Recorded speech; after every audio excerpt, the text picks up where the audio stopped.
El Colegio Profesional Superación Magisterial Hondureño, Colprosuma, nació en la lucha y vivirá en la lucha por la defensa de la educación pública, el rescate del aula de clases y la defensa de los derechos del Magisterio Nacional. A continuación, nuestro programa Acontecer Colprosuma.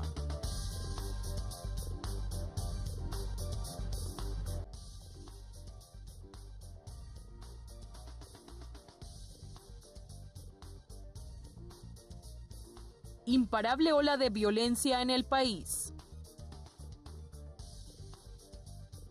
Centros educativos vulnerables ante criminalidad que cobra vida de docentes y alumnos. Reformas al sistema de evaluación deben ir acompañados de la preparación docente, aseguran expertos. Entérate de estas y otras informaciones a continuación en tu programa Acontecer Colprosuma.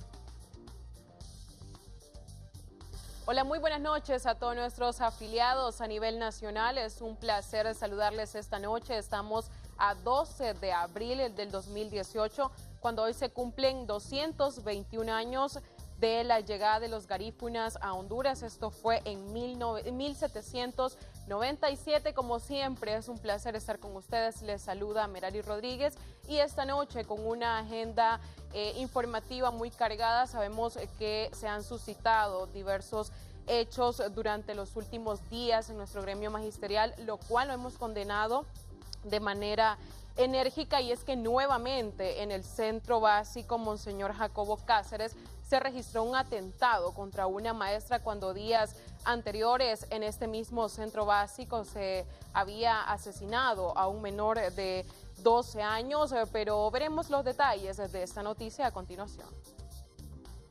Docentes del Centro de Educación Básica Monseñor Jacobo Cáceres de la aldea de Suyapa, en Tegucigalpa, luego del vil asesinato de uno de sus estudiantes la semana anterior, ha decidido crear grupos de seguridad a lo interno del centro educativo. Hemos pensado, ¿verdad?, en primer lugar, la protección del centro educativo, el muro periférico, terminarlo y hacer los comités de seguridad vial internos del centro educativo, y también organizar los padres de familia para que ellos también estén prestos a cuidar a sus hijos.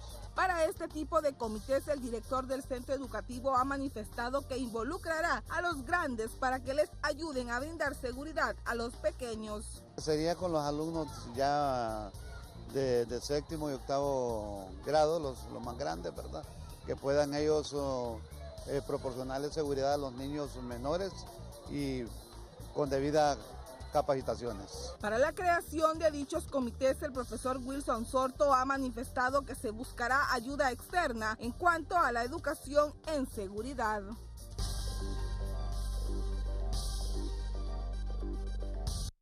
Bien, y nuestra organización también se ha pronunciado en contra de estos hechos, condenando los atentados y los asesinatos en los últimos días de docentes y alumnos, pidiendo al gobierno verdaderas medidas de seguridad.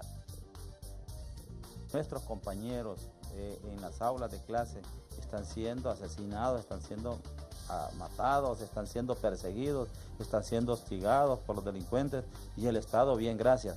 ¿Cómo es posible que los que construyen patria, que los que forman generaciones en este país, que los que están construyendo los nuevos ciudadanos del futuro de Honduras, no tengan seguridad en este país? El gobierno debe de priorizar en el sistema educativo de inmediato seguridad para los profesores, seguridad para los padres de familia, seguridad para los niños y seguridad para toda la comunidad educativa que ahí existe. No podemos seguir en esto. Colprosuma lamenta y condena estos atentados contra nuestros compañeros, contra nuestros docentes, que lo único que hacen es ir a impartir el pan del saber. Colprosuma le hace un llamado urgente al gobierno, a los agentes de seguridad de este Estado, que protejan la vida de nuestros compañeros en todas las escuelas de Honduras.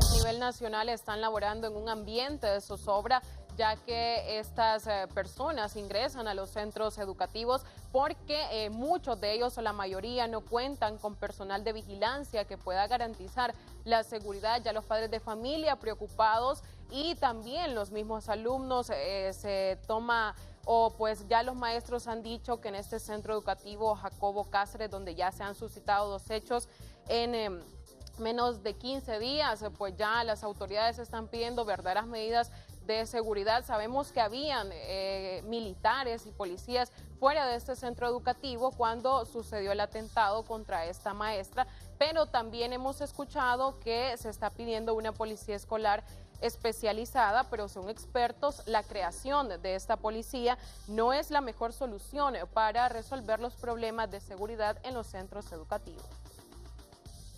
En el país se ha vuelto costumbre que después del trueno se dice "ay Jesús", y el mejor ejemplo es que luego de las desgracias que suceden en las cercanías de los centros educativos, se habla de la creación de una policía escolar. Pero según nuestro experto en temas de niñez, no es con la creación de una nueva policía que se logrará combatir este problema.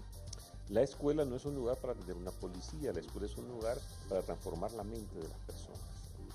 Entonces, más que pensar en policías escolares, que es una medida cortoplacista que por otro lado no da resultado, lo que debemos hacer es preguntarnos cómo desde la docencia, cómo desde la escuela se apoya a los centros escolares desde la Secretaría de Educación para que a los niños y a las niñas se les capacite en resolución positiva de conflictos. Según lo manifestado por este experto, en vez de meter policías a los centros educativos, se debería enviar más docentes, pero capacitarlos para que puedan orientar a los estudiantes. Si a mí me preguntaran, ¿usted qué prefiere meter a una escuela, un policía u otro maestro? Yo diría otro maestro.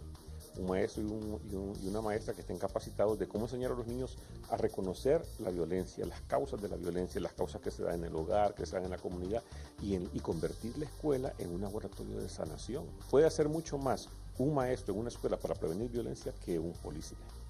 De igual forma, Guadalupe Ruelas reitera que fuera de los centros educativos, la seguridad no es responsabilidad de los docentes, sino de otros sectores del gobierno. Fuera de la escuela, perdón, no es responsabilidad de los maestros que no haya violencia, hay responsabilidad de otra parte del Estado que debe hacer prevención, que debe hacer rehabilitación de la violencia en las comunidades, reconstrucción del tejido social, recuperación de los espacios públicos y persecución del delito basado en evidencia. Si hacemos esas cosas, entonces el entorno comunitario va a ser más seguro para los niños y dentro de la escuela también van a estar con menos estrés.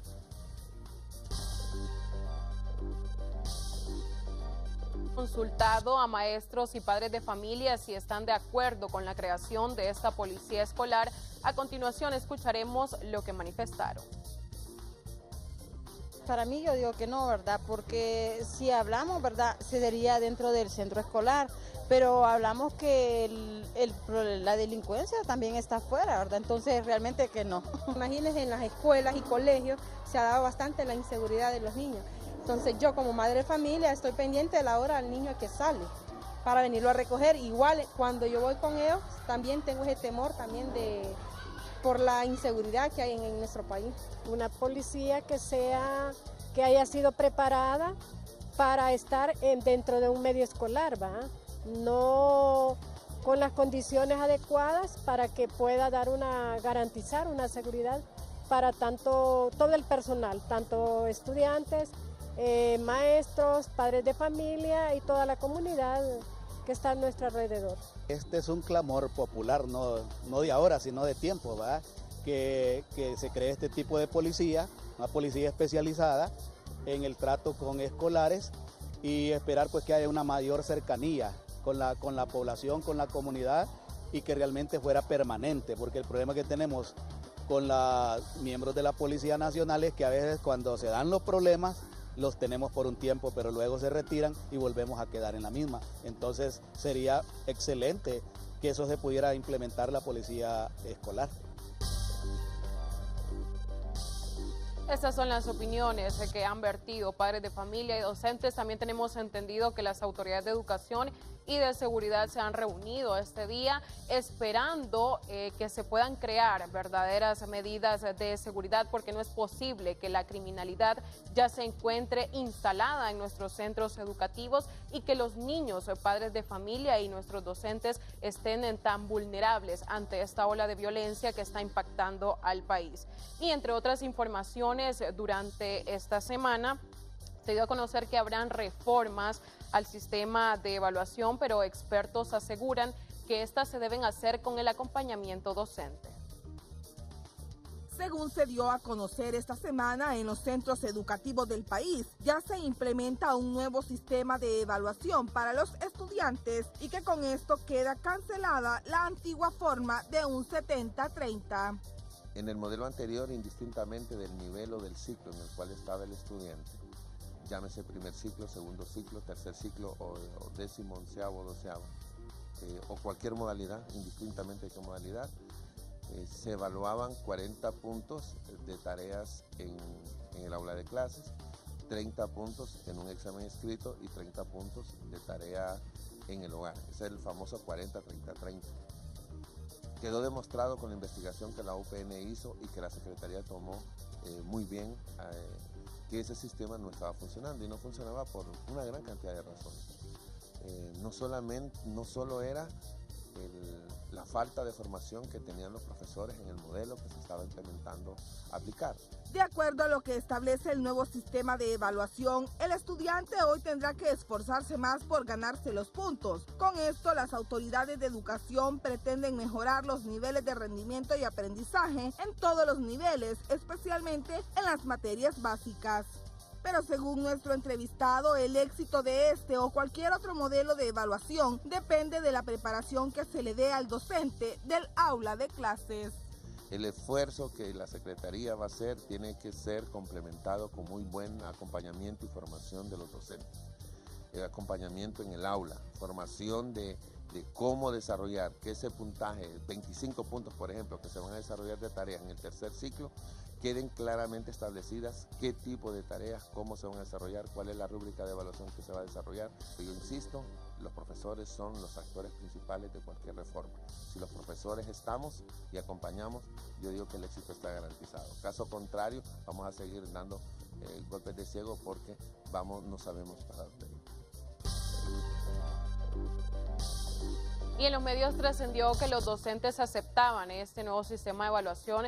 Sin embargo, ellos han desmentido que conocen cuáles serán los nuevos porcentajes, ya que esto también fue anunciado por las autoridades de educación. Realmente los procesos de evaluación que se están dando, ya sea en el sistema básico o en cualquier nivel que se dé de educación, todos los sistemas de evaluación que se dan simplemente y se acatan en las escuelas o en los colegios porque se lo mandan, no porque lo consensúan con el maestro. Nosotros simplemente nos vamos a que dicen que hay cambio de sistema de evaluación, pero ni siquiera le preguntan al maestro de aula qué tipo de cambio se va a hacer, sino que nosotros de improviso tenemos que adaptarnos a eso. E incluso al alumno, a veces y son cambios totalmente drásticos, ¿verdad? A nosotros nos gustaría que cuando vaya a haber un cambio, por lo menos un año antes nos dijeran, al próximo año va a ser un cambio de evaluación, pero no, los cambios solo dicen este es el formato de cambio de evaluación y uno simplemente acata una orden, adaptarse a ello, pero no es que hacen un consenso con los maestros, ¿verdad? Más, digamos, del área rural, que son los que somos tomados menos en cuenta para este tipo de cambios. Las evaluaciones estandarizadas son solo un termómetro para buscar pautas que mejoren la calidad educativa, asegura el doctor en educación Mario Alas. Las evaluaciones estandarizadas fueron creadas para medir los niveles de conocimiento por países o zonas, pero se debe tener presente que las mismas, como tales, no contribuyen al mejoramiento de la calidad educativa. Internacionalmente se crearon las evaluaciones estandarizadas, a diferencia de las evaluaciones de aula, para conocer cuánto están aprendiendo los estudiantes de un país, de un departamento, una provincia o un distrito escolar. Ahora, las evaluaciones por sí mismas no mejoran el aprendizaje. Igual que cualquier evaluación, lo que nos da es información sobre el tema abordado y no impactan automáticamente en el aprendizaje. Hay que desarrollar acciones complementarias a las evaluaciones para que el aprendizaje mejore. En Honduras se vienen practicando este tipo de pruebas estandarizadas desde el 2007 con ayuda del proyecto MIDES. Del 2014 a la fecha se ha podido observar un estancamiento en los resultados, esto según nuestro entrevistado. se han desarrollado evaluaciones estandarizadas con muestras, la mayoría de los años muestras nacionales, en el 2015 y 2017 con muestras de representatividad municipal. Ahora, hay que tener presente que los datos mejoraron al inicio, hasta el 2014 tuvieron ligeras mejoras, pero a partir de entonces los datos de niveles de aprendizaje están prácticamente estancados. Ahora, entendamos que la evaluación es una medición de los niveles de aprendizaje que nos dice cómo están, en qué temas están fallando, en qué grados. Los resultados de estas evaluaciones no contribuyen ni han contribuido a mejorar los aprendizajes, solo dan las pautas que se deben seguir para mejorar la calidad educativa. En la medida en que los resultados de evaluación se tomen como información para estructurar planes de mejora y estos se implementen durante 1 o 2 años, en esa medida vamos a lograr mejorar los niveles de aprendizaje. Pero vea, esto es como cuando el médico le toma la temperatura al paciente. Puede tomársela todos los días para asegurarse de que no tenga fiebre o que no empeore. Pero la medición en sí no va a impactar en su estado de salud. Solo es un indicador que nos dice por dónde deberíamos de estar actuando. Otro aspecto importante es que los docentes también han manifestado la necesidad que tienen de ser capacitados, especialmente en áreas rurales. El Centro de Educación Prebásica del Pan del Saber, ubicado en la aldea de Támara, municipio del Distrito Central, cuenta con muchas necesidades latentes, especialmente en el área de infraestructura y capacitación docente. Este centro educativo pues tiene muchas necesidades. Tenemos necesidades de cambiar el techo de cada aula, tenemos también necesidad del cerco perimetral, tenemos necesidades también de un tanque de reserva de agua y otras necesidades, ¿verdad?, que quizás no se pueden mencionar. Las capacitaciones actualmente pues no ha habido para prebásica, han habido pero generales ya para directores, ya capacitaciones de parte de la UPN y organizaciones de parte de salud. Asimismo, la directora de este centro educativo hace referencia al sentirse olvidados, siendo ellos el primer paso de formación en los niños. Y el centro de educación prebásica, pues la educación pues ha ido un poquito como que no le dan más prioridad a estos pequeñines, ya que es el primer paso para que ellos puedan llegar a desarrollar sus habilidades y destrezas y sus conocimientos, y esa experiencia que dan lo que es en la educación prebásica.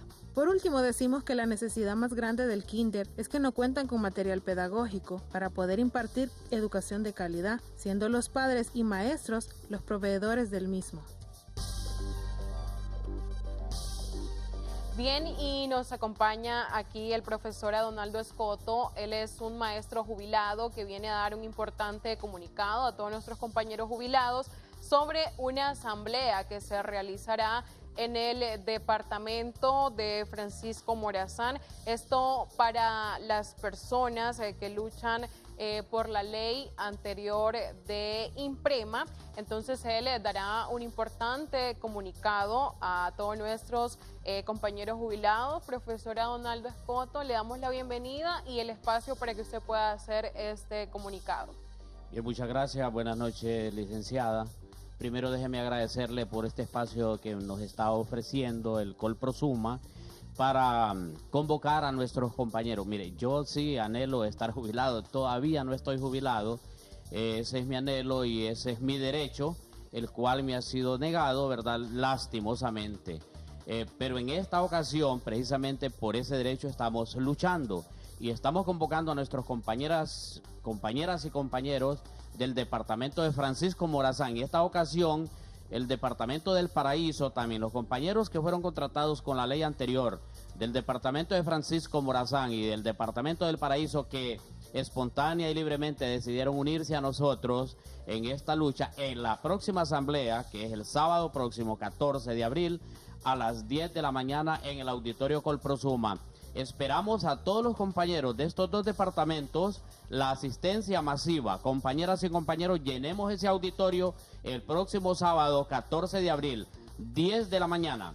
Vamos a ser puntuales con el inicio porque a las 11:30 debemos haber desalojado el auditorio porque hay otra actividad laboral de trabajo que se va a desarrollar ahí también en el auditorio. Entonces, La convocatoria es enfática a las 10 de la mañana, Auditorio Colprosuma, para todos aquellos compañeros y compañeras que estamos en la lucha por jubilarnos con la ley anterior de IMPREMA.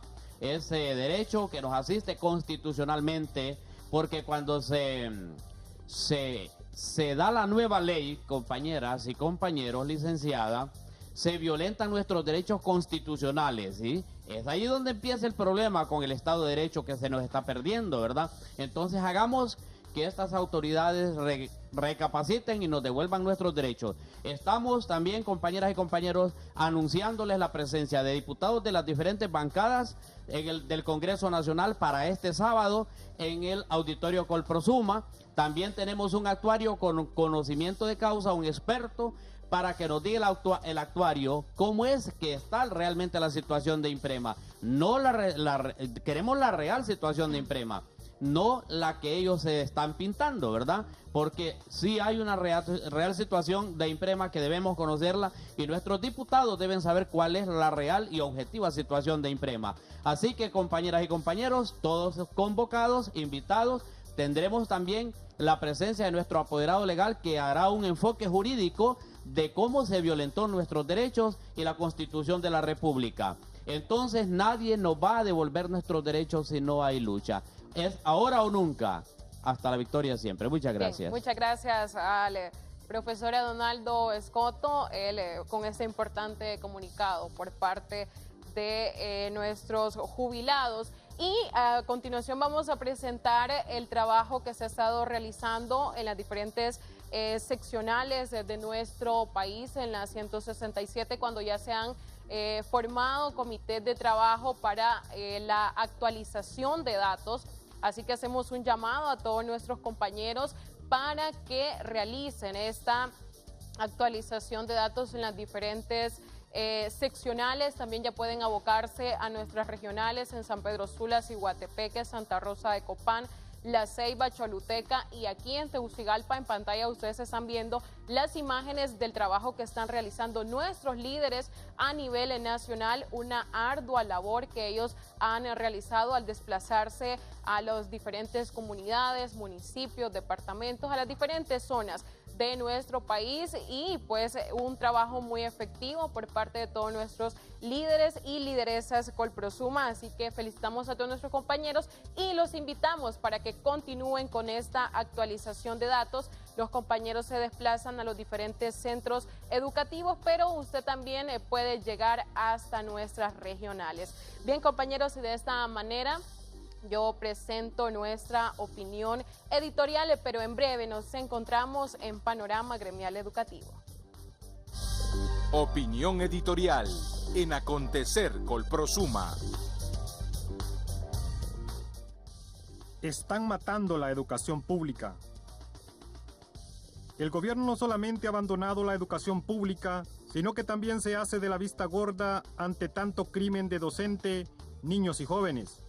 Es impresionante la indiferencia del gobierno en resolver los grandes problemas del país. Los altos funcionarios que dependen directamente del presidente de la República, ya sean estos empleados del Poder Judicial, diputados del Poder Legislativo y obviamente del Ejecutivo, los cuales a ciegas y a tontas dependen de los dictados de Juan Orlando, no entienden los grandes problemas del país. Al contrario, todos estos altos funcionarios de los tres poderes viven dedicados a perseguir enemigos políticos, viven dedicados a proteger a su partido, a sus familias y en general a sus propios intereses. Bajo este esquema mezquino, sectario, no se dan cuenta o no les interesa que en las escuelas públicas, aparte de que los niños y los jóvenes están recibiendo clases en centros educativos abandonados, en donde no se cuenta con las condiciones mínimas, pedagógicas y didácticas, donde los niños y jóvenes van sin comer, pues sumado a toda esta desgracia, ahora a diario están enfrentados al espectro de la muerte. Están matando niños, están matando jóvenes, están matando padres de familia y también están matando docentes. ¿Por qué matas al que te enseñó a leer y a escribir?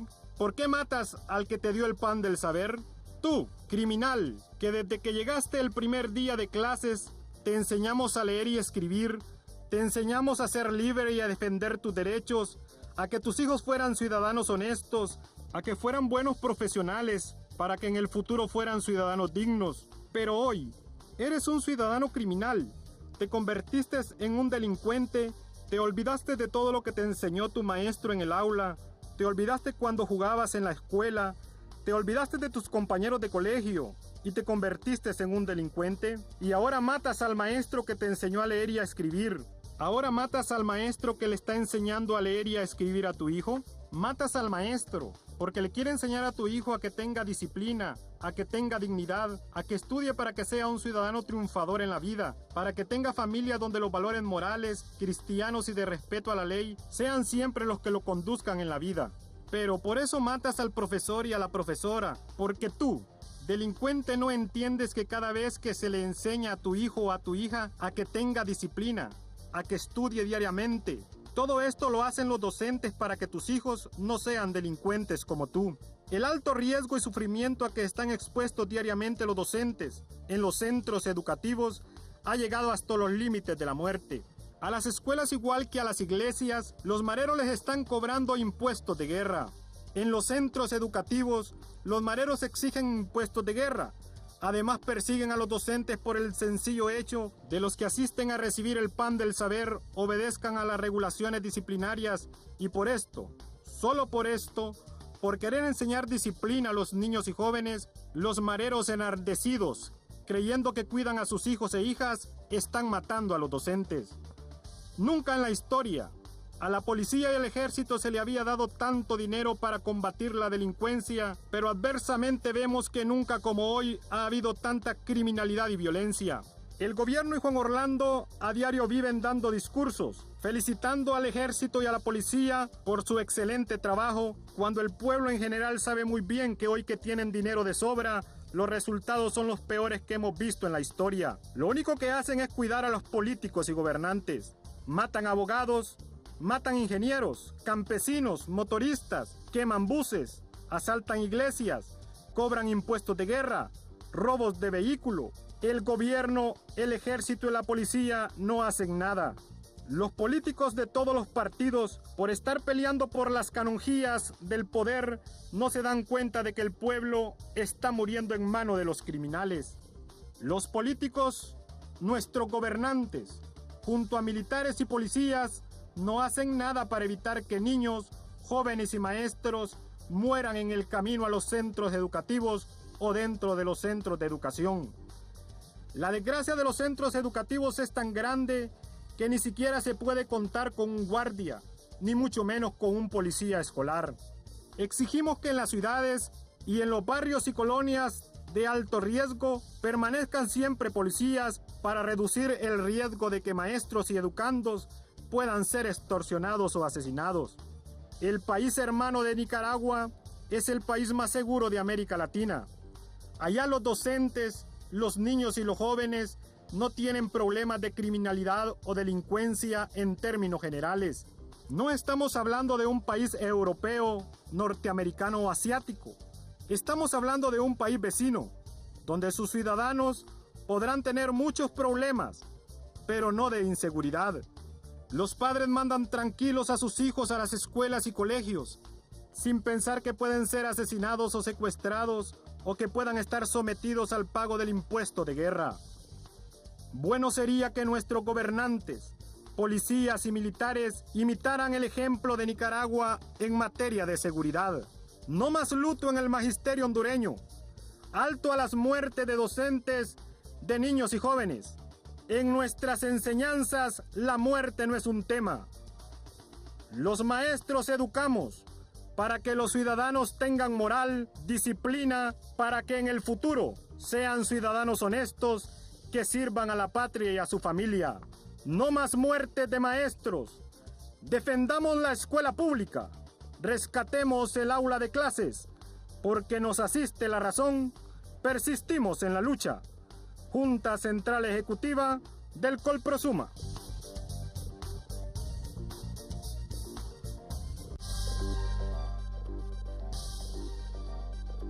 Panorama Gremial Educativo en Acontecer Colprosuma. Bien, continuamos en nuestro segmento de Panorama Gremial Educativo. Esta noche nos acompaña el empresario Adolfo Facusé, quien también ha sido presidente del COEP y presidente de la ANDI. Muy buenas noches, don Adolfo, es un placer que esté aquí con nosotros. Mire, Merari, empezaba el programa viendo unas declaraciones del profesor Escoto, y la verdad da una lástima profunda de que gente que se ha sacrificado toda su vida en la enseñanza y ahorita llegan a una edad de tercera edad y no les dan lo que les corresponde en cuanto a sus ahorros, su retiro, y ahí están peleando por eso, que es un derecho que se lo habían ganado y con el cual les han deducido y han estado aportando. Yo creo, mire, que es una injusticia lo que se está haciendo, y lo mismo está ocurriendo en otros gremios. Aquí tenemos que entender de que no solo alguna gente está siendo afectada y uno dice, a mí no me afecta, entonces que lo frieguen aquellos. A todo mundo lo están siendo afectados. Ahorita estamos en el Seguro Social, usted sabe el desastre del Seguro Social. Y habían dos fondos, Fondo de Invalidez, Vejez y Muerte y Fondo de Enfermedad, Maternidad y Accidentes. El de Invalidez, Vejez y Muerte tiene que estar ahí disponible para que la gente que ha estado cotizando la atienda. Fíjate que se me acaba de morir hace un par de meses un chofer que trabajó con nosotros como 40 años. Todos esos 40 años estuvimos cotizando él y estuvimos cotizando nosotros como empresarios. Ya estaba retirado, ¿no? Y de repente me llaman, mira, don Adolfo, quiero que me ayude. Ah, ¿qué pasa? Pues es que fíjese que me siento enfermo y yo voy al seguro, dicen que a mí ya no me cubren. Y yo ya salí del Seguro Social, pero no me atienden. Como no le atiende, usted ha estado pagando 40 años, hemos estado cotizando para que lo atienda, especialmente ahora que usted está retirado y tiene más necesidad. No diga que ya no me cubre. Bueno, al final de cuentas, como que decía que tenía un gran dolor, le ayudé, lo mandé a una clínica privada, hicieron exámenes y cuestiones y resultó, mire, lamentablemente que tenía un cáncer en el estómago. Pero ya había pasado tanto tiempo él tratando por su cuenta que lo atendieran, que finalmente, cuando ya finalmente lo atendieron, que fue en el San Felipe, ni siquiera en el Seguro Social, hasta por último el Seguro Social falleció. Entonces, es una injusticia, mira. ¿Cuántos por toda la República han estado cotizando y esperan que les van a dar algo cuando terminen? Y no les toca nada. Es más, el fondo que hay allí de invalidez, vejez y muerte, es decir, en algún día alguien quiere recibirlo, quiere que le cubra esas necesidades, pero el gobierno acaba de sacar 42.5 millones de dólares de ese fondo como parte del costo que tiene el centro cívico gubernamental. Entonces ellos lo meten como dicen, no, esto no es gasto, es una inversión y lo van a ver tarde o temprano, pero este señor, es decir, ya cumplió sus 40 años, y ahorita no lo va a ver porque está metido ahí, lo va a ver dentro de 30 o 40 años cuando ya se murió. Yo realmente, mire, me solidarizo con la gente, con los maestros y otra gente de este país porque es injusto. Hemos estado pagando las empresas, han estado pagando las escuelas, han estado pagando las personas que han estado trabajando en eso y cuando llegan al momento ya no hay. Ese dinero está ahorita en la deuda y la deuda crece y crece cada más. Y va a haber un momento en que no se va a poder pagar y le van a decir a la gente, mire, aquí le pagamos sus lempiras, pero no van a ser lempiras de 23 pesos por dólar, van a ser lempiras de 50 pesos por dólar, con lo que no van a poder hacer nada. Creo que es una injusticia y yo lo que creo es que los gremios no deben pelear solos, ¿verdad? Aquí hay que unirse para defender al pueblo hondureño. La misma empresa privada, mire, tiene una preocupación porque Honduras, lamentablemente, bueno, ya le ganó a Haití, que es el país más pobre de América, le ganó a Bolivia, le ganó a Nicaragua, y ahora Honduras es el país más pobre del continente americano, 68% de pobreza. ¿Qué es lo que han logrado los gobiernos que hemos tenido en todos estos años que han mandado? Convertir al país en el país más pobre. Y le voy a decir que desde el punto de vista del empresario, a nosotros no nos conviene que la gente esté pobre, que la gente no tenga trabajo, que la gente no haya cómo mantener su familia. Nosotros queremos gente que tenga trabajo, que gane bien, porque si no también no nos compran. Decía, a nosotros no nos conviene la gente muerta de hambre, nos conviene que la gente avance, pero no vemos las intenciones realmente de los gobernantes de preocuparse por la gente. Don Adolfo, y es que también este aumento, este índice de pobreza ha generado otro flagelo, como lo es la inseguridad que ya impera en nuestro país, la inseguridad que ya está dentro de los centros educativos. Justamente este tema estaremos desarrollando. Y es que es alarmante cómo los medios de comunicación, especialmente hoy, vemos la portada del Heraldo. ¿Qué es lo que nos dice, don Adolfo? Raptan a una mujer y la matan a balazos, asesinan a un pasajero de taxi, hieren a un conductor en la escuela Cerro Grande o en la colonia Cerro Grande, y ahora atentan contra una maestra en un centro educativo.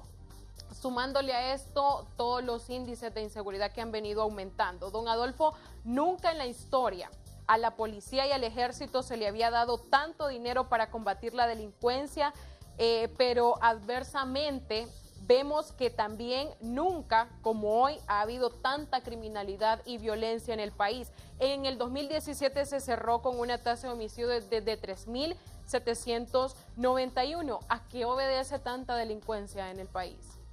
Bueno, mire, honradamente la imagen que da el gobierno es que finalmente Honduras ya está en paz, está tranquila, todo está bonito. Ahí sí vienen los turistas, ahí viene el Fondo Monetario y todo está bacano. La verdad, mire, yo andaba de aspirante a diputado y me metí por todos los barrios marginales de Honduras, y ese es otro Honduras.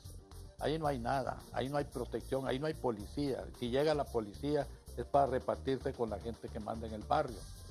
Es decir, la policía militar supuestamente está para defender la población, pero ya vimos después de las elecciones cómo andaban cachimbeando gente, bueno, y matando gente. Es decir, eso es cuestión de ver cuál es la visión que tiene el gobierno de la población. Si el gobierno ve a la población de Honduras como su enemigo. Se supone, mire, que la comisión esta depuradora sacó casi a 5,000 policías corruptos y entrenaron nueva policía, que los escogieron bien, que los hicieron exámenes psicológicos y cuestiones, pero sigue lo mismo o sigue peor. Entonces, ¿qué es lo que veo yo? Estados Unidos le interesa que se persiga el narcotráfico, eso sí lo hace el gobierno, pero a nadie más le interesa que no se esté matando a una maestra, que no se esté matando a una persona que va a su trabajo. Esos pasan ahí en el número, ya el dolor incluso ya no impacta, ya nadie se sorprende que el muerto apareció aquí, que la otra apareció tirada para allá. Entonces, necesitaríamos un país que se sintiera ofendido, porque solo la presión de afuera logra mover este esqueleto del gobierno. Entonces, ¿qué está haciendo el Estado para contrarrestar esta inseguridad? Mire, ¿qué le puedo decir? En primer lugar, usted sabe que el gobierno, el Estado somos todos. El gobierno rige al Estado de Honduras. El Estado de Honduras tiene un problema. Se organizó como una república, que se llama República de Honduras. Y para que exista una república tiene que haber separación de poderes. Ese es el concepto de república que inventaron los griegos. Antes había un rey, que era el que mandaba todo, el que hacía las leyes, el que todo, y era el dueño de todo. Unas grandes batallas que libró la humanidad hasta separar, por un lado, el rey, que venía a ser el presidente, después los legisladores, que vendría a ser el Congreso, y luego los jueces. Es un sistema de 3 poderes. Eso es lo que se llama República de Honduras. Pero aquí no existe la República de Honduras. Aquí es un solo mando. Entonces no hay ¿cómo se llama?, ese balance en donde la gente, por ejemplo, la que está en el Congreso, deberían estar reclamando por estos muertos. Pero ellos están ahí. Miren lo que dijo la Maxi, 140 diputados que estaban siendo acusados porque les daban subsidios para ayudarle a sus pueblos, y se quedaban con el subsidio. Cada quien está ahí para ver qué es lo que le saca. Entonces no es una república funcional, hemos vuelto casi a una monarquía, solo que aquí no se llama rey, sino que se llama presidente, que dispone. Y según lo que le interese a él mire, yo hay cosas buenas que señalo yo en el gobierno, pues, es decir, y pues se pueden señalar, pero ya preocupado porque la gente esté bien, no existe. Y lo principal, miren, ustedes que están en el gremio de los maestros, en el Colprosuma, ustedes saben el sacrificio que hace muchísima gente, ¿verdad? Que todo lo da por obtener una educación, por graduarse, sacar una licenciatura, algunos por sacar una maestría. Y logran eso, que son años de estudio, años de trabajo, y luego salen y buscan trabajo y no hay chamba. No hay chamba porque el gobierno aquí es el mayor cobrador de impuestos de todo Centroamérica, entonces las empresas no vienen aquí, entonces no hay chamba. Entonces, ¿quién está desempleando al pueblo hondureño? Yo estoy haciendo, mire, un trabajo de análisis de los requisitos que hay que cumplir para poner un negocio legal. Pero en primer lugar, mire, ¿por qué se ocupa permiso para poner una pulpería? ¿Por qué no puede uno decir, yo abro una pulpería y empiezo a funcionar? Pues, ¿por qué no puede haber un trabajo que es correcto, que es beneficioso, que genere empleo, sin que haya un permiso? Usted no puede abrir un permiso sin que le den un permiso de operación a la alcaldía, un estudio ambiental, un estudio de esto, un estudio del otro. Es decir, todos son requisitos y el ciudadano está así. Y sin embargo, si pone la pulpería, está frito porque está ilegal. Es decir, entonces es un concepto en donde el ciudadano está minimizado y el gobierno le está regulando a qué horas puede respirar y a qué horas puede dormir y de lo que se puede quejar.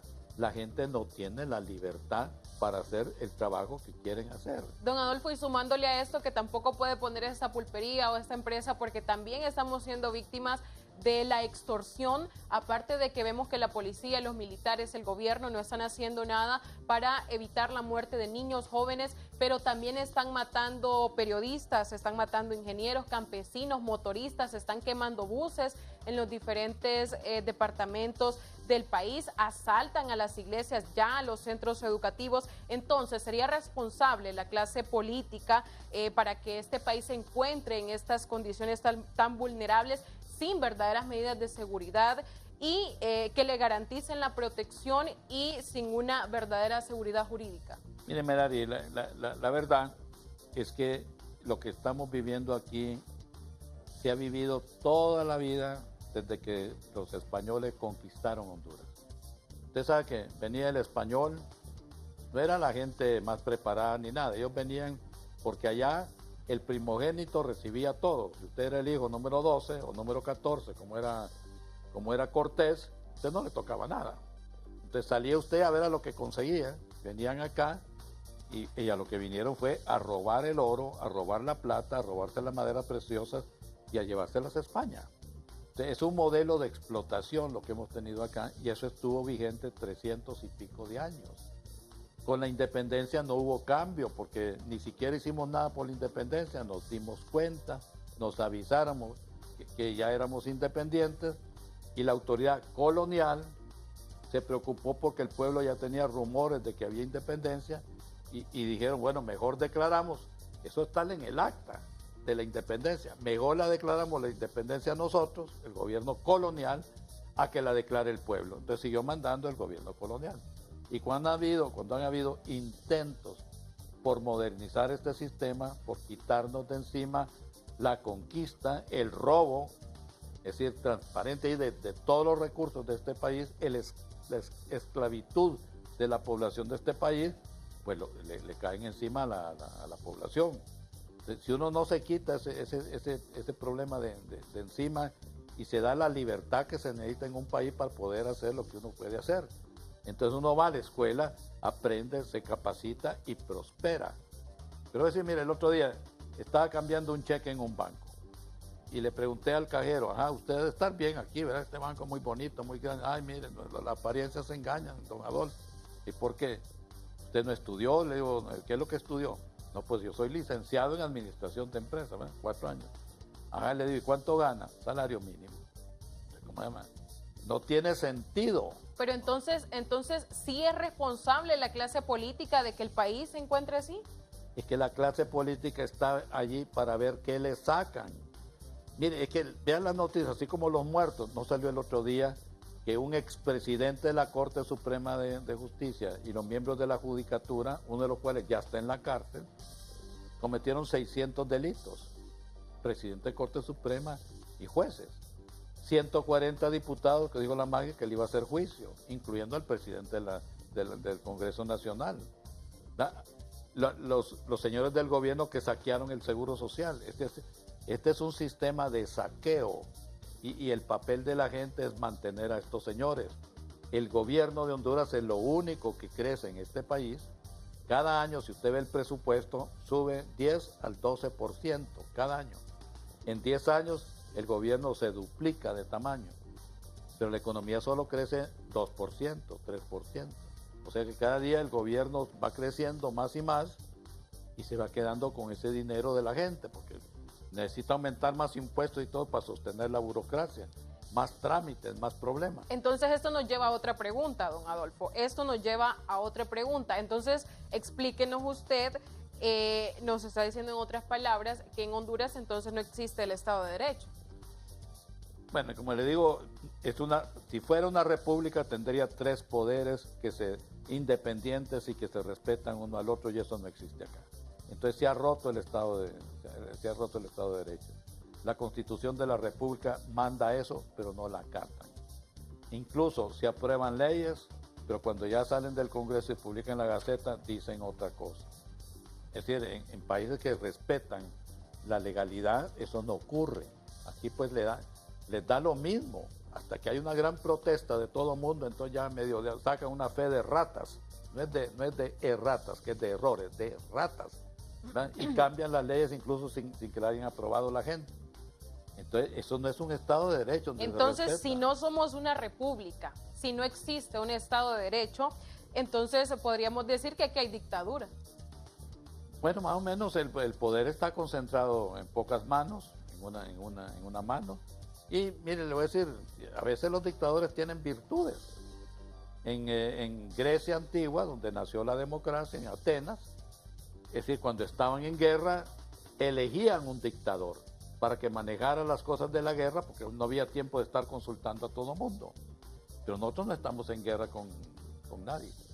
Mire, yo como veo Honduras, ya ahorita hay un problema con la inmigración, ¿verdad? Usted tiene el señor Trump que va a poner un muro, que va a devolver el 1.000.000 de hondureños que están allá y no sé cuánto. Ve a Centroamérica, ¿por qué no hay 1.000.000 de ticos que hayan huido a los Estados Unidos? ¿Por qué no se van? Porque esa gente en Costa Rica está contenta. Hay una revolución, 1948, un pequeño caficultor de nombre José Figueres, Pepe Figueres, se hartó del relajo, de la dictadura y la cuestión, enganchó a sus amigos, hicieron una revolución y votaron al dictador. ¿Cuál fue lo primero que hicieron? Se volaron al ejército. Miren. Don Adolfo, usted ya lo ha dicho, no somos un país que está en guerra. Si usted fuera presidente, ¿qué haría por la educación y la salud? Que sabemos que son sinónimo para desarrollar a un país. Bueno, en eso estoy plenamente de acuerdo con usted. Miren, el mundo, usted sabe, estuvo por cientos de años en la Edad Media, la ignorancia. Está prohibido leer libros. La iglesia incluso prohibía leer hasta la Biblia. Era un libro prohibido. Vino la revolución allí de Martín Lutero, que el mérito principal que tuvo fue imprimió la Biblia en el idioma del país y todo el mundo la podía leer, ¿verdad?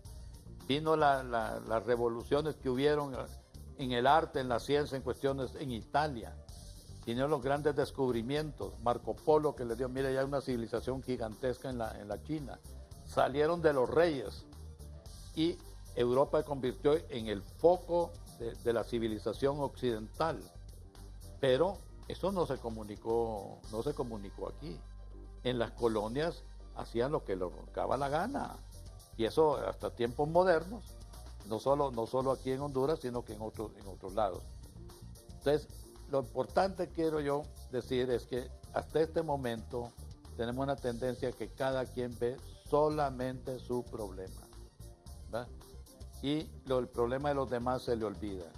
Aquí tenemos que juntarnos y decir, el problema de uno es problema de todos nosotros.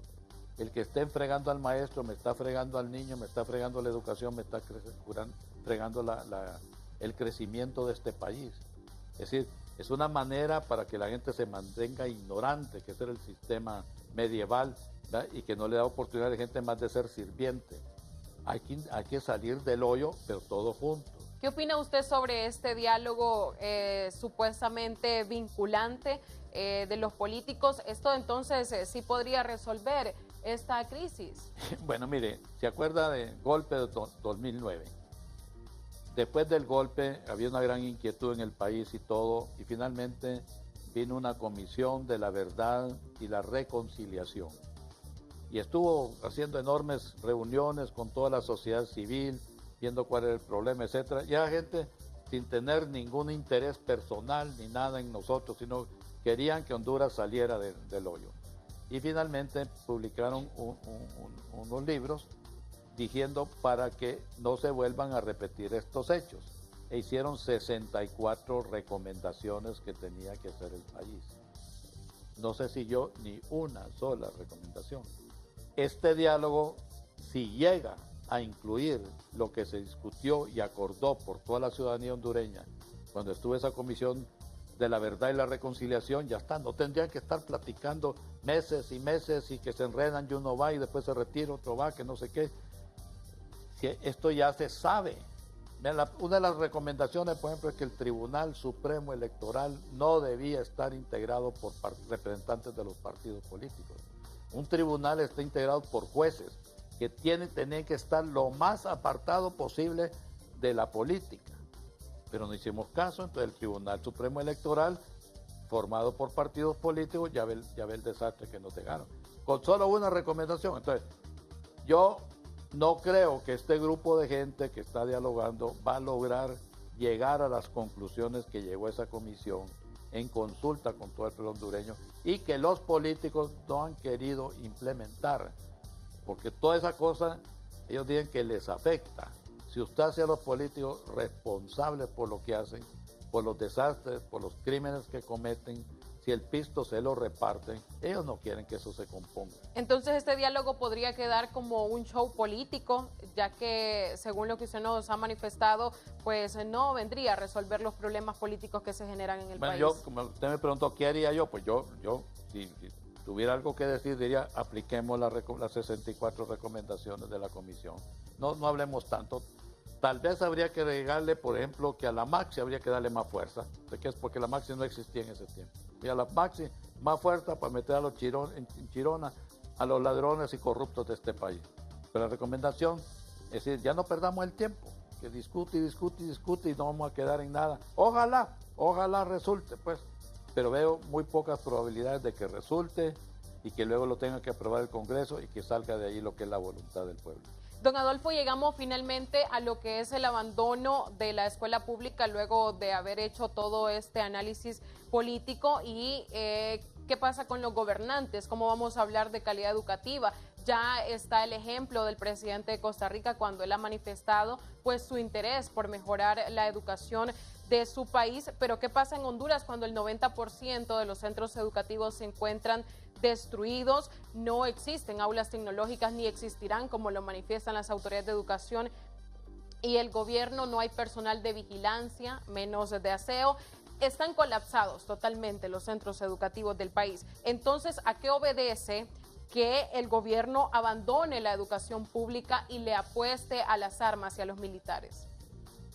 Bueno, mire, lo que ha estado ocurriendo aquí es que el gobierno ha estado retirándose de todas sus obligaciones, no solo en esto, sino en otros campos.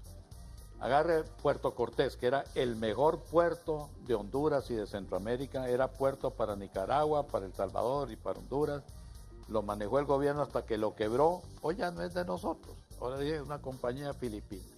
Agarre la carretera central del país, la carretera del norte, la CA5, construida con los impuestos de nosotros, construida con la ayuda del gobierno de Estados Unidos, y ahora nos cuesta un ojo de la cara pagarle ahí el peaje a una compañía que no hizo nada. Si alguien, mire, una empresa le hace una carretera de Amarateca, Comayagua, con su propio pisto, tiene derecho a cobrar su peaje para recobrar su dinero. Pero una carretera nacional que no da alternativa para ir por otro lado es una injusticia. Tiene usted el sistema del Seguro Social, eso está colapsado. Cuando usted necesita un especialista y cómo se llama, y le dan cita para dentro de 4 o 5 meses, está fregado. 30% del cuadro básico de medicina no las tienen. Eso va a un proceso de privatización. Yo ya veo los bancos comprando los hospitales del país, porque es bien que le cae el negocio y el banco no está allí para curar gente, el banco está para cobrar piso. Entonces usted me diría que el gobierno pretende llegar a esta privatización y es por eso que ha abandonado la educación y la salud pública. Pues es que efectivamente, bueno, la salud pública, como digo, ahí estamos en camino a esa cuestión, va a ser un negocio privado. Y yo, mira, aunque soy empresario, yo no estoy de acuerdo que los servicios básicos de este país estén en manos privadas, porque si es malo un monopolio del gobierno, es peor un monopolio privado.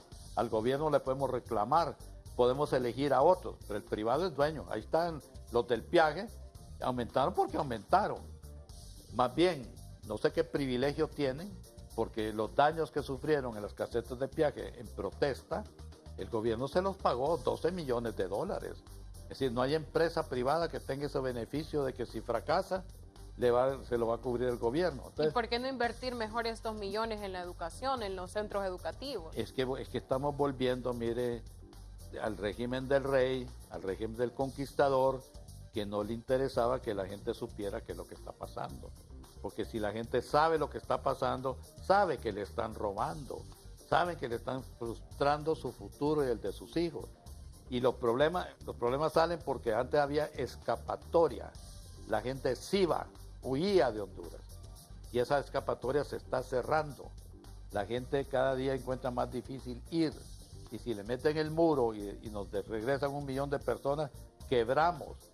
Entonces eso va a hacer que la gente se empobrezca más. Entonces va a ser más barato para el conquistador que todavía sigue mandando en Honduras. Don Adolfo, ya para finalizar, usted como empresario nos podrá explicar por qué la empresa privada no promueve la educación pública.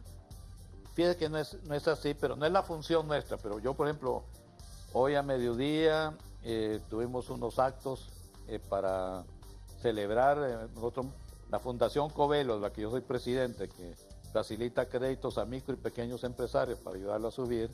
También apoya una fundación de crédito educativo, CREO se llama, Crédito Hondureño, y la hemos sostenido. Y hoy habían allí el montante de muchachos que se han financiado con el crédito que les facilitamos, porque creemos en la educación. Muchos grupos empresariales tienen programas de becas para la educación.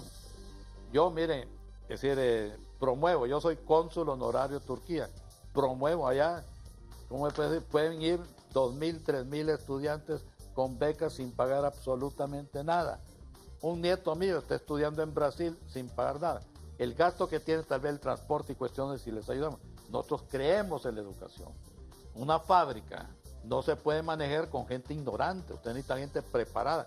Yo fundé la Infop, que es una manera de educación, pero técnica, para que la gente tuviera un oficio, mecánico, electricista, plomero, carpintero, etcétera, porque esa es educación y capacitación.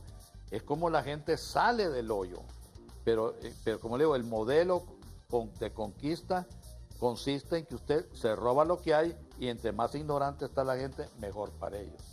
Mientras nos tengan en la ignorancia, pues van a seguir sin interesarles las escuelas, porque la medida que logren su cometido y se prepare la gente más, no se van a aguantar tener una tiranía encima. Bien, usted ha dicho que no es la función de la empresa privada promover la educación pública, pero nosotros desde este espacio sí invitamos a los diferentes entes del país, sociedad civil, iglesias, empresa privada, colegios magisteriales, a que nos unamos, trabajemos y apostemos por rescatar la educación pública. Don Adolfo Facusé, empresario hondureño, ha sido un placer que nos acompañe esta noche. Con mucho gusto, Merani. A ver si no se me molestó alguien, pero yo digo las cosas como las veo. Y a mí un país pobre, ¿verdad? Es decir, el más pobre de América, no creo que es un mérito que han cumplido los señores políticos que nos dirigen. Es una gran desgracia. Este país no ha sido bien manejado, ha sido atrasado, ha sido robado, ha sido saqueado. Y eso no le conviene a nadie, ni a la empresa privada ni a nadie. Bien, muchas gracias, don Adolfo Facusé. Nosotros, compañeros, de esta manera nos despedimos. Nos encontramos el próximo jueves. Muy buenas noches. Hemos presentado su programa Acontecer Colprosuma. será hasta el próximo jueves en una nueva emisión. Porque nos asiste la razón, persistimos en la lucha.